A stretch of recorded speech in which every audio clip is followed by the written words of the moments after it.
সমন্বয়কদের কিভাবে পিটিয়েছেন সেনাবাহিনী এবং ছাত্রদল।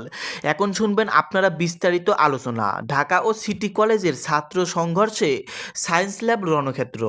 বাসে ওঠার ঘটনাকে কেন্দ্র করে রাজধানীর সায়েন্স ল্যাব এলাকায় ঢাকা কলেজ ও সিটি কলেজের শিক্ষার্থীদের মধ্যে ধাওয়া পাল্টা ধাওয়া ও সংঘর্ষের ঘটনা ঘটে।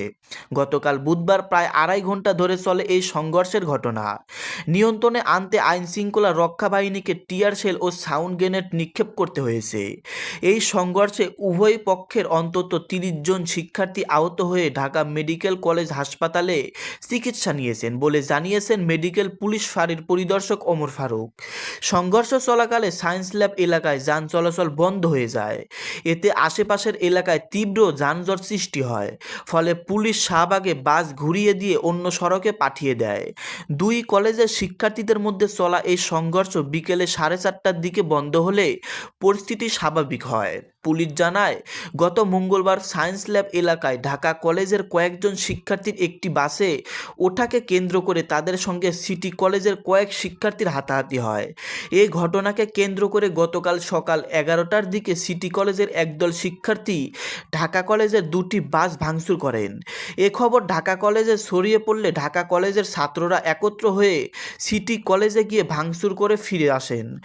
পরে সিটি কলেজের শিক্ষার্থীরাও সংঘবদ্ধ হয়ে দুপুর 2:30টার দিকে সায়েন্স ল্যাব মোড়ের দিকে এগিয়ে গেলে দুই পক্ষের মধ্যে সংঘর্ষ বেঁধে যায়। দুই পক্ষ পরস্পরের দিকে ইট পাটকেল ছুড়তে থাকে। এতে সায়েন্স ল্যাব এলাকায় যান চলাচল বন্ধ হয়ে যায়। ফলে ওই এলাকার সড়কগুলোতে তীব্র যানজট সৃষ্টি হয়। পরিস্থিতি নিয়ন্ত্রণে এক পর্যায়ে পুলিশ ও সেনা সদস্যরা এগিয়ে আসেন। পরে সিটি কলেজের শিক্ষার্থীরা পিছু হটেন। আর ঢাকা কলেজের শিক্ষার্থীরা সায়েন্স ল্যাব মোড়ে কিছুক্ষণ অবস্থান নিয়ে ক্যাম্পাসের দিকে চলে যান। পরে বিকেল 4:30টার দিকে পরিস্থিতি নিয়ন্ত্রণে আসে। শিক্ষার্থীরা সড়ক ছেড়ে যাওয়ার পর বিকেল 5:30টার দিকে ওই এলাকায় আবারও যান চলাচল শুরু হয়। দুই কলেজের শিক্ষার্থীদের এই সংঘর্ষ চলাকালে নিউ মার্কেট ও চন্দ্রিমা সুপারমার্কেটের গেটে তালা লাগিয়ে দেন ব্যবসায়ীরা।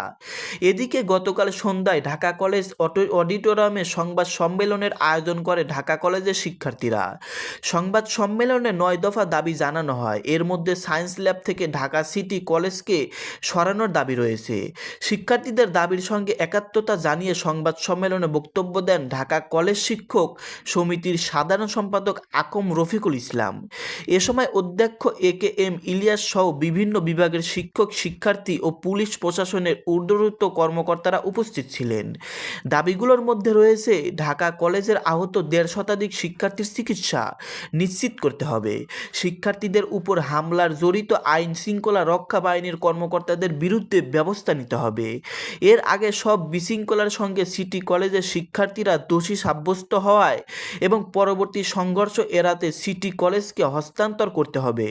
এই ঘটনা সুষ্ঠু তদন্তে স্বরাষ্ট্র উপদেষ্টাকে সশরীরে ক্যাম্পাসে এসে পরিদর্শন করতে হবে। ঢাকা কলেজের একাদশ শ্রেণীর শিক্ষার্থী জুবায়ের আরফিন প্রিয় অভিযোগ করে গতকাল দুপুর 12:15টার দিকে কলেজ থেকে হেঁটে বাসায় ফেরার পথে ধানমন্ডি 1 নম্বর রোডে 10 থেকে 15 জন কলেজ ছাত্র দৌড়ে এসে তার মাথায় পিছন থেকে আঘাত করে। সম্মানিত দর্শক মণ্ডলী, আপনারা চাঞ্চল্যকর এতক্ষণ বিস্তারিত আলোচনা শুনতে পারলেন এবং বিস্তারিত একটি প্রতিবেদনমূলক ভিডিও দেখতে পেয়েছেন। সেখানে সমন্বয়ক এবং ছাত্রদের কিভাবে পিটিয়েছেন সেনাবাহিনী।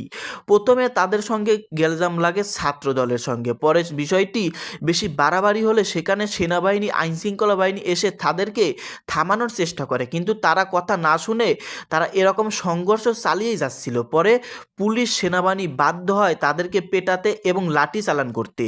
পরে এই জায়গাটুকু একেবারে সুষ্ঠুভাবে আগের মতো ফিরে আসে। ওখান থেকেই এই ঘটনাটি উৎপত্তি হয়। সম্মানিত দর্শক মণ্ডলী, আপনারা চাঞ্চল্যকর প্রতিবেদন এবং বিস্তারিত আলোচনা শুনতে পারলেন।